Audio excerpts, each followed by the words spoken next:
안녕하세요. 아이언페이스입니다. 이제 거의 열흘 앞으로 다가온 6월 28일 파이투데이를 앞두고 많은 분들께서 체감하실 것으로 생각할 만큼 KYC 진행에 상당한 속도가 배가 되어서 진행되고 있는 듯합니다. 저 역시 잔뜩 기대하면서 KYC 진행을 기다리고 있습니다. 다음 주까지는 보다 더 많은 분들이 KYC 과정을 진행하게 되실 것이라고 생각하고 있습니다. 오늘은 주말을 맞이하여서 특별히 분석적인 영상보다는 보다 편하게 공유할 수 있는 주제를 선정해 보았습니다. 물론 파이를 채굴하시는 모든 분들에게는 아직 오픈 메인넷 전 단계이어서 어떤 주제든 그다지 편한 주제는 없다는 것을 잘 알고 있기 때문에 오늘의 컨텐츠는 대부분 트위터와 파이 앱을 운영하게 될 운영자들의 공지 내용을 통해서 구성해 보려고 합니다. 지난번 저의 컨텐츠에서 파이 앱 개발자란 용어에 대해서 그것을 코어팀이라고 생각하시는 분들이 계시는 것 같아서 다시 한번 말씀드리지만 오픈 메인넷 이후에도 파이 앱을 운영하는 것은 코어팀이 아니라 파이 기반 쇼핑몰 앱이나 게임 그 밖에 다양한 부분에서 외부 개발자 그룹이라는 것을 다시 한번 말씀드리고자 합니다. 파이 코어팀은 오픈 메인넷 이후 파이 플랫폼의 확장을 위한 마케팅이나 관련 개발자들의 외연 확장을 돕는 역할의 파이 파운데이션, 파이 재단으로 생각하는 것이 맞습니다.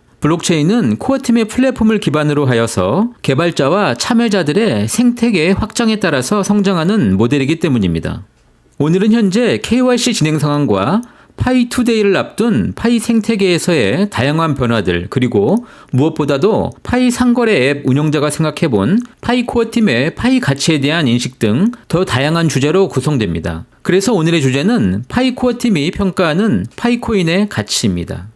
트위터에서 파이 네트워크 커뮤니티 그룹은 열흘 전인 지난 6월 8일 약 4,739명이 참가했던 파이 KYC 진행 현황 서베이를 발표한 바 있습니다. 당시 파이 KYC가 오픈되지 않았던 참가자들의 비율은 약 42.2%였고 통과자는 31.6% 수준이었습니다. 열흘이 지난 오늘 현재 약 2,054명이 참가한 가운데 결과는 여전히 41%의 파이오니어들이 KYC가 오픈되지는 않았지만 실제 통과하였다고 응답한 사람들의 비율은 열흘 전에 비해서 약 35.7%로 상승한 것으로 나타나고 있습니다. 즉 그동안 잠시 밸리데이션 진행에서 과부하가 걸렸던 것처럼 보였던 과정들이 점차 해소되면서 이제 이번 주부터 다음 주까지는 보다 더 급격하게 많은 KYC 케이스가 오픈될 것으로 판단됩니다.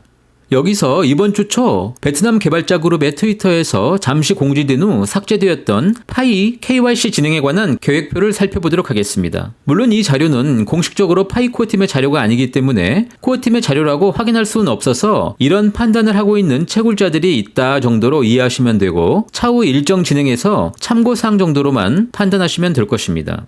먼저 6월 28일 파이투데이까지 KYC가 약 60%가 진행이 된다면 해당 KYC를 통과한 해당 지갑에 파이를 전송한다는 내용인데 만약 3,500만 명 중 60%는 2,100만 명이고 이 중 약 70% 정도의 파이오니어들이 KYC를 통과한다고 가정하면 1,470만 명 정도의 KYC 통과자 상황이 될 텐데 개인적으로는 충분히 가능한 시나리오가 될 수도 있다고 판단합니다. 여러분들도 잘 아시다시피 비트코인과 이더리움을 제외하고 1,000만 명 이상의 지갑을 갖는 플랫폼으로서의 블록체인은 없습니다. 해당 문서에는 7월 1일엔 추가로 파이 채굴 속도 조정이 예정되어 있고 7월 10일과 15일 사이에 국가별로 파이 거래가 시작되고 8월 1일엔 파이 1차 KYC가 어느 정도 마무리되는 것으로 작성되어 있습니다. 이 정도 수준이라면 파이오니어 누구나 충분히 추론해 볼 수 있는 수준의 문서라고 판단되어서 참고사항으로 공유하게 되었습니다. 다시 한번 말씀드리지만 해당 문서는 코어팀의 공식 문서가 아니라는 것을 확인드립니다. 그러면 오늘 제가 주제로 정한 파이 코어팀이 생각하는 파이의 가치라는 주제에 대해서 잠시 이야기하도록 하겠습니다. 현재 파이 앱을 통해서 채굴자 간 테스트 파이 물량을 주고받을 수 있습니다. 모든 분들이 향후 오픈 메인넷 대비 꼭 미리 연습하시고 향후 지갑 운영에 문제가 없도록 꼭 익숙해져야 하는 것이 파이의 비스탁 지갑 구조에서는 매우 중요합니다. 그래서 파이 지갑 생성 시에 만들어지는 24개의 비밀 구절, 니모닉을 따로 보관하고 휴대폰에 보관한다고 해도 혹여 해킹당하지 않도록 주의하는 것도 필요합니다. 반드시 외부에 따로 정리하여서 보관할 필요가 있습니다. 다시 다시 주제로 돌아가서 현재 테스트 파이를 송금할 때 수량에 관계없이 우리는 약 0.01파이의 파이의 거래 수수료를 지불하게 됩니다. 바로 이것이 파이 거래에서 발생하는 소각이고 일반적인 블록체인에서는 이 소각 물량을 바로 노드에게 그 대가로 지불하는 것입니다. 지난번 저의 컨텐츠 파이코인 앱 개발자가 공개한 메인넷 오픈 시기와 합의 가격이라고 하는 컨텐츠에서 소개되었던 필리핀의 파이 200몰 운영자인 리덴터 델라 로사는 하루 전 파이 가치에 대한 트윗을 공지하면서 저에게 따로 연락을 주었고 자신의 생각을 유튜브 채널로 공유하고자 한다고 전달하였습니다. 새로운 트윗의 내용을 살펴보면 파이코어 팀이 실제로는 파이 가치 세팅에 간접적으로 개입하고 있다고 말하면서 현재 일부 파이오니어들이 제시하고 있는 우스꽝스러울이 많지 높은 가격 제시에 대해서 만약 필요하다면 코어팀이 직접 나서서 이 논란을 종식시킬 수도 있을 것이라고 말하고 있습니다. 그 구체적인 내용을 살펴보면 파이 코어팀이 이러한 과장된 파이 합의 가격의 논리를 깰 수 있는 근거로는 바로 이 파이 송금 시 발생하는 거래 수수료를 통해서 가능할 것이고 코어팀이 만약 이 송금 수수료 0.01파이를 계속 유지하게 된다면 파이 코어팀이 생각하는 파이의 가치는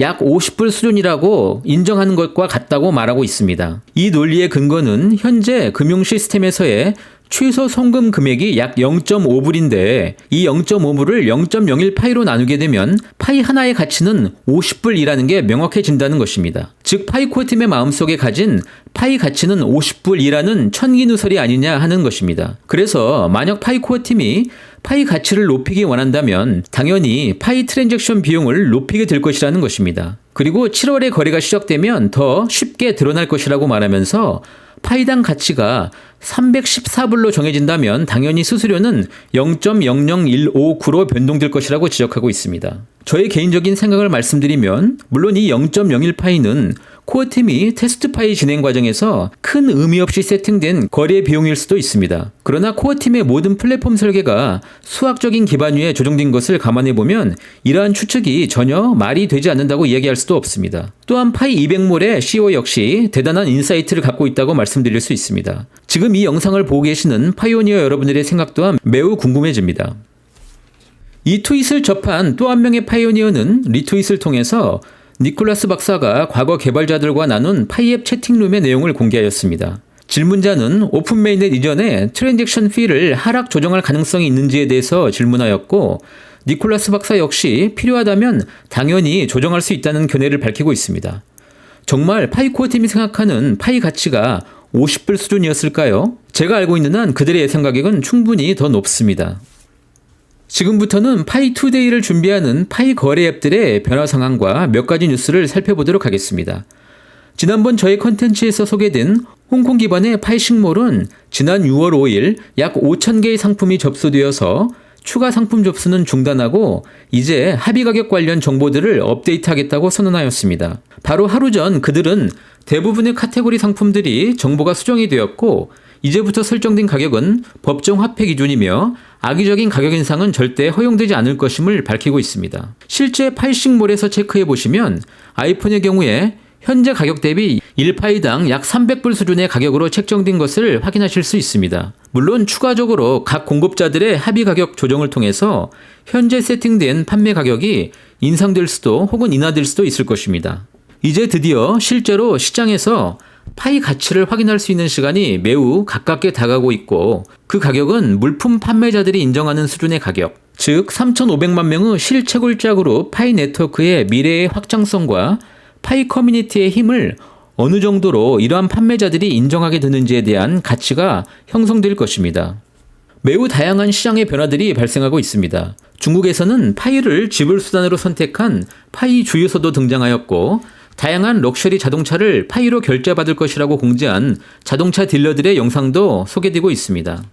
북경의 칭화대학이나 북경대의 많은 교수들과 학생들이 파이를 채굴하고 티안진 난카이 대학에서는 약 4,000명 이상의 학생과 교수들이 파이 마이닝에 참여하고 있다고 말하기도 합니다. 대학 졸업 후 직장을 갖게 되어도 늘 돈에 시달리게 될 생활보다는 가장 좋은 대학은 소셜 유니버시티에서 채굴하는 게 더 낫다라고 하는 웃지 못할 말을 전하기도 합니다.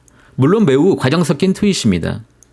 오늘 마지막으로 필리핀 파이 200몰 CEO인 레드와 잠시 나눈 이야기를 공유드리고자 합니다. 오늘 컨텐츠의 주제인 파이코어 팀이 생각하는 파이코인의 가치라는 주제를 저와 함께 이야기한 주인공이기도 하고 한국 파이오니어 분들께 공유해달라는 부탁도 있고 해서 공유하기로 하였습니다. 그는 트위터 메신저를 통해서 한국 파이오니어 여러분들에게 파이 생태계에 적극 참여해달라고 부탁하면서 파이는 절대 파이 앱의 품질로 그 가치가 만들어지는 것이 아니고 파이 생태계에 상품을 공급할 판매자와 그 상품을 기꺼이 채굴한 파이로 소비하는 파이오니어들이 반드시 적극적으로 생태계에 참여하여 최대한 빨리 파이오니어들의 숫자가 1억 명 이상에 도달해야만 한다고 말하고 있습니다. 그때 비로소 대형 기업들이 파이 생태계 안으로 들어올 수 있을 것이라고 저와 같은 의견을 갖고 있습니다. 그는 한국 파이오니어 분들이 국경을 떠나서 모든 파이앱에 적극 지원해 주기를 바라고 있고 파이 200몰은 자신들에게 상품을 공급할 공급자들의 합의 가치를 결정하기 이전에 국가별 파이 거래 가격과 실제 거래가 이루어지는 파이 시장의 힘을 관찰하게 될 것이라고 말합니다. 즉 이러한 시장의 힘을 기반으로 하고 파이 상품 공급자들과의 협상이 추가적으로 더 필요할 것이라는 것입니다. 현재 파이 200몰에서의 그들의 잠정 합의 가치는 약 314불 수준이라고 밝히고 있고 이 가격은 중국 시장이 적어도 그 이상의 가치를 기반으로 강한 힘으로 형성되고 구매자들이 언제라도 중국에서 구매할 수 있다는 가정이지만 그것이 아니라면 본인들도 현지 로컬 판매자들로부터만 물건을 공급받아야 하기 때문에 자신들 역시 실제 판매 합의 가격을 낮출 수밖에 없게 될 것이라고 말하고 있습니다.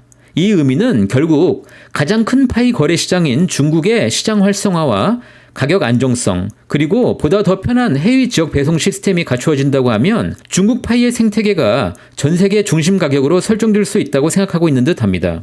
향후 파이 200몰 CEO인 레드는 파이 시장 변화와 자신들의 합의 가격 변화에 대한 많은 정보들을 한국 파이오니어들과 함께 공유할 것이라고 약속하였습니다. 이번 주말부터 다음 주까지 파이 투데이를 앞두고 보다 더 많은 파이오니어 여러분들께서 KYC를 승인받고 밸리데이터로서 큰 역할을 해주실 것을 기대해 봅니다. 오늘도 이렇게 저와 함께 해주셔서 진심으로 감사드립니다. 저는 다음에 다시 더 알찬 내용으로 함께 하도록 하겠습니다. 감사합니다.